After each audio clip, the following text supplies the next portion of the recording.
नमस्कार दोस्तों, आज है एक और स्पेशल करंट अफेयर्स में फ्रेंड्स आपका स्वागत है।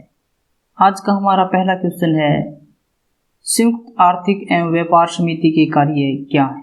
What is the work of the joint economic and trade committee? तो संयुक्त आर्थिक एवं व्यापार समिति ब्रिटेन की कंपनियों को अपनी पहुंच बढ़ाने और भारतीय व्यवसायों तथा नीति निर्माताओं के साथ नई साझेदारी विकसित करने के लिए एक मंच प्रदान करता है।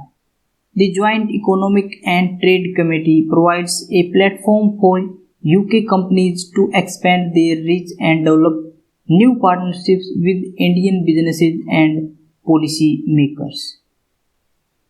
इसके माध्यम से सरकार के स्तर की वार्ता का आयोजन किया जाता है और इन वार्ताओं में बाजार उदारीकरण तथा बाजार पहुंच के मुद्दों को संबोधित किया जाता है।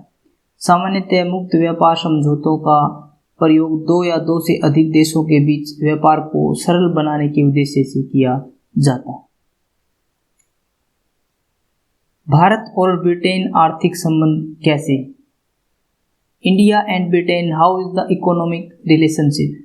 तो भारत विश्व की सबसे तेजी से विकसित होती अर्थव्यवस्था है और भारत में एक बड़ी संख्या में मौजूद मध्य वर्ग ब्रिटिश निर्यातकों के लिए एक मुख्य आकर्षण है। India is the fastest growing economic in the world and a large number of middle class in India is a main attraction for British exporters. पिछले वर्ष भारत और ब्रिटेन के बीच कुल 24 बिलियन पाउंड का द्विपक्षीय व्यापार हुआ था। बीते दिनों ब्रिटेन सरकार के तहत अंतर्राष्ट्रीय व्यापार विभाग द्वारा जारी आंकड़ों में सामने आया था कि वित्तीय वर्ष 2019-20 में भारत ब्रिटेन में विदेशी प्रत्यक्ष निवेश यानी कि FDI का दूसरा सबसे बड़ा स्रोत बन गया था। भारत और ब्रिटेन एक मजबूत और ऐतिहासिक संबंध साझा करते हैं। ब्रिटेन भारत के प्रमुख व्यापारिक भागीदारों में से एक है और 2016-17 के दौरान ब्रिटेन भारत के शीर्ष 25 व्यापारिक भागीदारों की सूची में 15वें स्थान पर था। देश में अब तक कुल कितनी विज्ञान, प्रौद्योगिकी और नवाचार संबंधी नीतियां बनाई गई हैं? How many total number of science, technology and innovation policies have been formulated in the country so far? देश में अब तक कुल 4 विज्ञान, प्रौद्योगिकी और नवाचार संबंधी नीतियां बनाई गई। वैज्ञानिक नीति संकल्प 1958 सबसे पहले जो बनाई गई थी। इस संबंध में भारत द्वारा पहली नीति 1958 में बनाई गई थी। इस नीति का निर्माण होमी जहांगीर भाभा द्वारा किया गया था और तत्कालीन प्रधानमंत्री जवाहरलाल नेहरू ने इसे संसद में प्रस्तुत किया था। वैज्ञानिक नीति संकल्प 1958 ने भारत में विज्ञान और वैज्ञानिक उद्यम की नींव रखी थी। प्रौद्योगिकी नीति वक्तव्य 1983 यानी कि दूसरी नीति 1983 की प्राथमिक विशेषता स्वदेशी प्रौद्योगिकियों प्रचार एवं विकास के माध्यम से तकनीकी आत्मनिर्भरता प्राप्त करना था। इस नीति में यह स्वीकार किया गया था कि भारत को आयातित प्रौद्योगिकियों को अपनाने में कुशलता दिखानी चाहिए, किंतु यह राष्ट्रीय हित की कीमत पर नहीं किया जा सकता। तीसरी थी कि विज्ञान और प्रौद्योगिकी नीति 2003। इस नीति का उद्देश्य विज्ञान एवं प्रौद्योगिकी के साथ तालमेल बनाए रखना तथा तेजी से भूमंडलीकृत हो रहे विश्व में दुनिया में प्रतिस्पर्धी बने रहने और सतत विकास के प्राथमिक लक्ष्य को पूरा किया जा सके।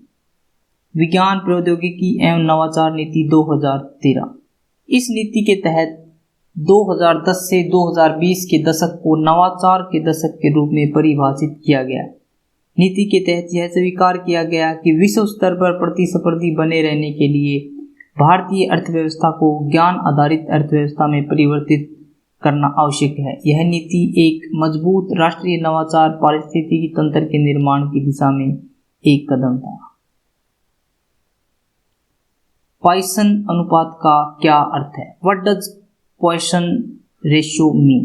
तो पॉइसन अनुपात पॉइसन प्रभाव का एक मापक है जो लोडिंग या बल की दिशा की लंबवत दिशाओं में किसी सामग्री के विस्तार या संकुचन का वर्णन करता है। Poisson's ratio is a measure of Poisson effect which describe the expansion or contraction of a material in directions perpendicular to the direction of loading or force। सरल शब्दों में कहा जाए तो किसी सामग्री का जितना अधिक पाइसन अनुपात होगा वह सामग्री उतनी ही लोचदार विरूपण प्रदर्शित करती है। रबड़ का पाइसन अनुपात उच्च जबकि कार्क में 0 के बराबर होता है। भूकंप की गहराई कितनी होती है? What is the depth of an earthquake? तो भूकंप पृथ्वी की सतह तथा सतह से लगभग 700 किलोमीटर की गहराई तक कहीं भी उत्पन्न हो सकते हैं। वैज्ञानिक उद्देश्यों के लिए 0 से 700 किलोमीटर की इस भूकंप की गहराई की सीमा को 3 अक्षेत्रों में विभाजित किया गया है: उथला, मध्यवर्ती और गहरा।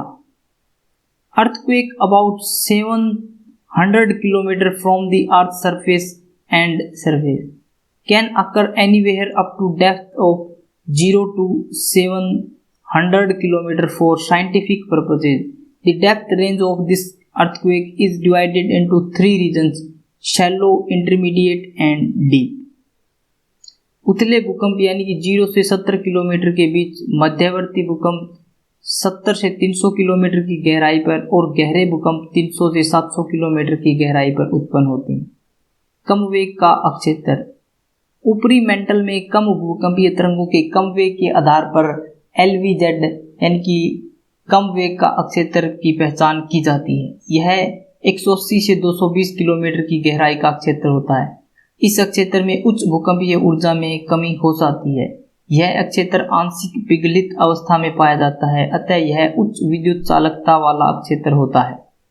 कम वेग का क्षेत्र के निचले भाग अर्थात ऊपरी मेंटल और निचली मेंटल की असमता को लेहमन असमता कहा जाता है।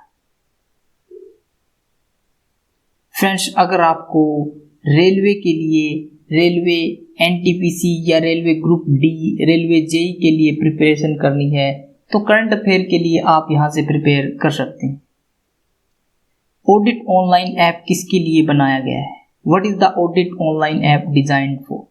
तो पंचायती राज मंत्रालय ने चालू वित्त वर्ष 2020-21 के लिए देश की ग्राम पंचायतों का ऑनलाइन ऑडिट करने का निर्णय लिया है। यह प्रक्रिया मंत्रालय द्वारा विकसित ऑडिट ऑनलाइन ऐप द्वारा की जाएगी। The ministry of Panchayati Raj has decided to conduct online audit of gram panchayat of the country for the current financial year 2020-21। This process will be done through the Audit Online app developed by the Ministry. इस प्रक्रिया के पहले चरण में देश की 2.5 लाख ग्राम पंचायतों के 20% ग्राम पंचायतों को शामिल किया जाएगा। चालू वित्त वर्ष के दौरान ऑनलाइन ऑडिट के लिए लगभग 50,000 पंचायतों को शामिल किए जाने की संभावना है। इसके अलावा आगामी वित्त वर्ष 2021-22 में देश भर की सभी पंचायतों को इसमें शामिल किया जाएगा। चालू वित्तीय वर्ष में पंचायतों के लेखा जोखा खातों का ऑडिट इस बात पर केंद्रित होगा कि उन्होंने वित्त आयोग द्वारा प्राप्त अनुदानों का उपयोग कैसे किया है। किसी दवा का जानवरों पर परीक्षण क्या कहलाता है? What is a drug called a test on animals? तो पूर्व नैदानिक परीक्षण या प्री क्लिनिकल टेस्टिंग। पूर्व नैदानिक परीक्षण का मुख्य उद्देश्य इस बात का पता लगाना है कि क्या यह वैक्सीन मानव परीक्षण की दृष्टि से सुरक्षित है या नहीं। इसके अलावा इसका उद्देश्य यह भी देखना है कि क्या वैक्सीन उस कार्य को करने में सक्षम है जिसके लिए इसे विकसित किया जा रहा है। खेलो इंडिया यूथ गेम का चौथा संस्करण का आयोजन कहाँ किया जाएगा? Where will the 4th edition of Khelo India youth games be held? तो पंचकुला हरियाणा के अंदर होगा खेलो इंडिया यूथ गेम्स के चौथे संस्करण का आयोजन। 2021 में खेलो इंडिया यूथ गेम्स के चौथे संस्करण का आयोजन टोक्यो ओलंपिक के बाद आयोजित किया जाएगा। आमतौर पर खेलो इंडिया यूथ गेम्स प्रत्येक वर्ष जनवरी में आयोजित किए जाते हैं, किंतु इस बार कोविड-19 महामारी के कारण इन्हें स्थगित कर दिया गया है। पिछले संस्करणों की तरह इस बार भी स्टार स्पोर्ट्स खेलो इंडिया यूथ गेम्स का आधिकारिक प्रसारण भागीदार होगा।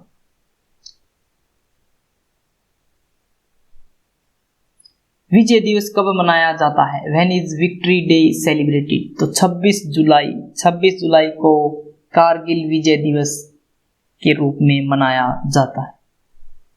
26 जुलाई 1999 को कारगिल युद्ध में अपने प्राणों की आहुति देने वाले सैनिकों की याद में प्रत्येक वर्ष 26 जुलाई को कारगिल विजय दिवस के रूप में मनाया जाता है। इस वर्ष कारगिल विजय दिवस की 21वीं वर्षगांठ मनाई गई है। आज के ही दिन 1999 में भारतीय सैनिकों ने पाकिस्तानी घुसपैठियों और उनके वेश में छिपे पाकिस्तानी सैनिकों के कब्जे वाले सभी भारतीय क्षेत्रों पर जीत प्राप्त की थी। विचार हमारी भावनाओं की परछाई है, हमेशा गहरा, खाली और सरल होता है। फ्रेंड्स, हर व्यक्ति के मन में विचार आते हैं। विचारों को समझना बहुत ही आवश्यक है। विचार हमारी भावनाओं की एक परछाई होती है। हमारे दिल में क्या चल रहा है, हम क्या सोचते हैं, हमारे विचार कैसे हैं। तो फ्रेंड्स, हमारे विचार बहुत गहरे होते हैं, बहुत ज़्यादा गहरे होते हैं, लेकिन खाली होते हैं। हम सिर्फ विचार करें तो विचार हमेशा गहरे होते हैं, खाली होते हैं और बहुत ही सरल होते हैं। हम 2 मिनट में ताजमहल बना देते हैं, लेकिन उसके 2 मिनट बाद ही उसको गिरा भी देते हैं। इसलिए अपने विचारों को अपने कार्य के अनुरूप बदलने की कोशिश करें।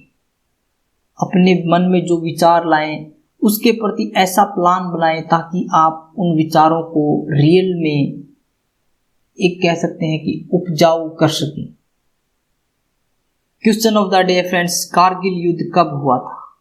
ऑप्शन ए है 1997, ऑप्शन बी 1998, ऑप्शन सी 1996 और ऑप्शन डी 1999। तो कारगिल युद्ध कब हुआ था? फ्रेंड्स, अगर आपको वीडियो अच्छी लगी तो इसे लाइक करें, शेयर करें, कमेंट करके हमें बताएं कि आपको वीडियो कैसी लगी। फ्रेंड्स, हमारे चैनल को सब्सक्राइब करें ताकि आपको नोटिफिकेशन मिलता रहे। अगर आपको इसकी पीडीएफ चाहिए तो आप हमारे टेलीग्राम ग्रुप से डाउनलोड कर सकते हैं, जिसका लिंक हमने डिस्क्रिप्शन बॉक्स में दिया हुआ है। आज के लिए इतना ही फ्रेंड्स। Thanks for watching.